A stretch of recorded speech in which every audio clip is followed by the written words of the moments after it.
మడకశిర మండలం హంద్రిటీవా పథకంలో భాగంగా 56వ ప్యాకేజీ పరిధిలోని 14వ పంపు హౌస్ మడకశిర మండలం గొల్లపల్లి వద్ద మోటార్లను ప్రారంభించి అమలాపురం వైపుకు నీటిని వదలడం జరిగింది. ఈ కార్యక్రమానికి ముఖ్య అతిథిగా ఎమ్మెల్యే ఎంఎస్ రాజు, మాజీ ఎమ్మెల్సీ గుండుముల తిప్పేస్వామి పాల్గొన్నారు.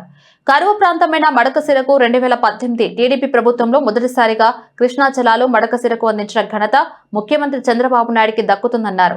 5 సంవత్సరాల వైసీపీ ప్రభుత్వ పాలనలో హంద్రినీవా కాలువలో ఉన్న పూడికతీత కంప చెట్లు తొలగించడం వంటి కార్యక్రమాలు ఒక్క పని కూడా చేయలేకపోయారని విమర్శించారు.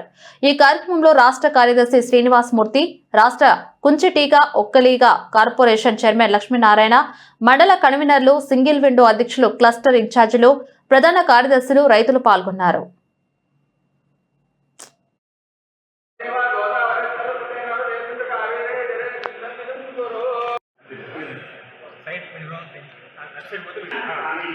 Ready, 1, 2, 3.